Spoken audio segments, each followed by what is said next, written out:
who is someone who I believe most of you are familiar with.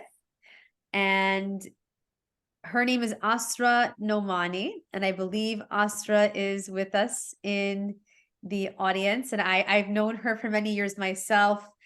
She's a personal friend as well, an incredible human being for anyone who has gotten to know her also inside and out, and just a beautiful person overall. And I'm going to go ahead and give you her bio now. So Asra Nomani is the author of her latest book, Woke Army, the Red-Green Alliance that is destroying America's freedom.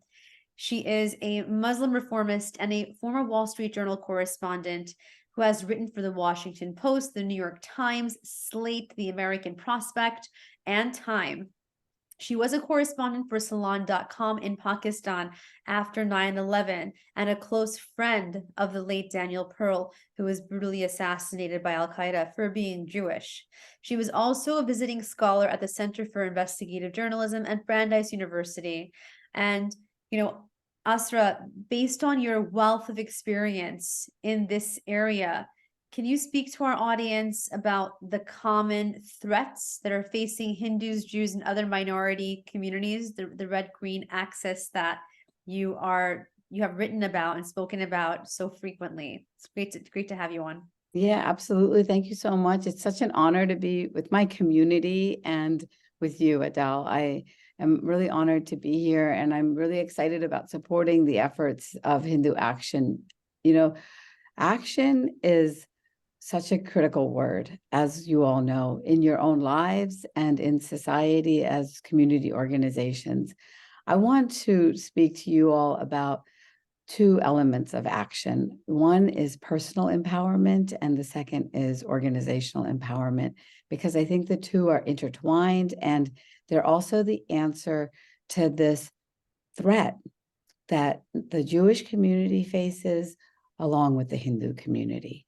And I want to bring this to life for you, because this isn't just the stuff of theory or headlines. This is the stuff of your lives and the lives of your neighbors and the actual life of your ancestral land and my ancestral land of India. So, and just talking to you all, some of you may know me, others may not. Just to quickly introduce myself, I was born in Bombay at Noor Hospital on Muhammad Ali Road. I was born in the summer of 1965. My father came quickly to the United States as a PhD student at Rutgers University. And I lived with my Dadi and Dada and my mom in Hyderabad till I was 4 years old, and went on a TWA jet for JFK Airport with only my brother beside me because my mother had gone ahead. Ours is a story of immigration and assimilation and empowerment. In that 1969, there was a new immigration wave in America, and that was our Indian community, and also this community that was a part of my family's experience to the Muslim community. What had happened in those years before was that many students started arriving from Egypt, India, Pakistan, and they started creating organizations. And those are the organizations now, if you can believe it, 5 decades later, that have India, Hindus, the state of Israel, and Jews in their crosshairs. Like, that has happened in my lifetime. What is that lifetime?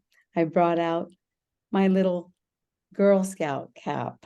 I bring this out because it was as a Girl Scout in New Jersey that I learned to speak my voice. I learned to overcome that cultural dynamic I had learned and inherited from the women in my family of being strong internally, but not necessarily out there in society. And that manifested in my life as a journalist. And what happened over these 50 years then is I've been able to study these organizations, and it became very personal after the 9/11 attacks, because as a journalist, I went to Pakistan and I did reporting on these extremist groups that I had known about as a young Muslim growing up in America, but had never confronted. They are organizations that you all know very well.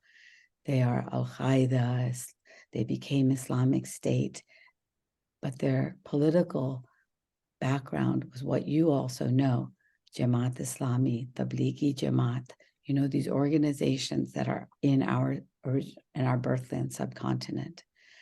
And so how had they manifested? They had manifested now into organizations that were also violent extremists. And that became very personal to me. I rented a home in Karachi. It was my first home on the subcontinent. And I was so proud of it. I was going to have my mom visit me and have our own suite, But then one day a friend visited, and he was the journalist Daniel Pearl. Danny had come from Bombay, Mumbai now, to report. Danny went off for an interview, and as most of you know, he never came back. And that was my confrontation with the extremism that had taken root in my Muslim community, that so many of you already knew because of its incursion into India, into Kashmir, into displacing the Pandit families. You all have known this very deeply. It came home literally into my life on January 23rd, 2002. And so it was then that as a Muslim, as a woman, I found my voice and I started to challenge Muslim extremism and started investigating these groups that had taken root when I was a little girl in New Jersey. And those groups are organizations that now express themselves with names like the Council on American Islamic Relations, Equality Labs, a name that you might know, and professors with beachheads at places like Rutgers University. And like I said, they not only have the West in their crosshairs, and the state of Israel and Jews, but then India and Hindus. And that is what you have seen manifest in the last decade, where you now have Hindus becoming Nazis, right? You have the state of India becoming a genocide state. These are all powerful, powerful words that have been hijacked by these organizations. And I am sitting here with you because we need counter organizations. You have to build the movement. We have to build these organizations. And I'm so glad that you all are doing it. You have to go walk the halls of Congress. I was so proud to be there at your Capitol Hill event just days ago, because I will tell you that these organizations are not only political organizations, but they are an army. In my writing, I call it the woke army, Islamist organizations working with leftist organizations to undermine our democracies from India to America. And what is also in their crosshairs? Very fundamental values, like the American dream that allowed my family to take root in the United States. Merit education that decided that the merit test would be removed from the high school that my son attended here in Northern Virginia. That was once the #1 high school in America in math and science, but is now slowly going down the ranks because they don't want academic success. And what does that also mean for our community?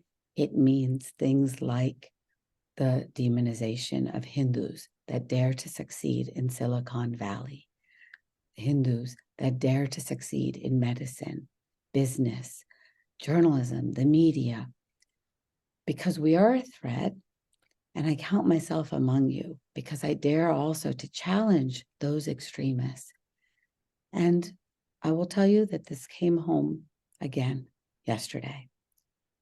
I put on a hoodie that I bought in the West Bank with Israel Defense Forces across the front. I put on this newspaper print jacket that I have, and you will appreciate this. I put on my kajal because I inherited the superstition of my dadi that I didn't want anyone to give me the evil eye. I went to a protest that was anti-Israel and anti-Jew. There, I became pinned literally against the steel gate that is the partition on Pennsylvania Avenue between the road and the White House. And in front of me were the thousands of protesters screaming from the river to the sea. And why does this matter to all of you? I just want you to know, because among their signs was a sign that said, from Kashmir to Palestine. These issues connect in their work. And so they must connect, just like you all are doing in your work. The future is ours to decide, you know? And the encouragement that I want to give you is this, is, you know this word in Urdu, niyat, intention. You build this organization with the niyat of goodness and humanity. That is the root of your teachings in Hinduism.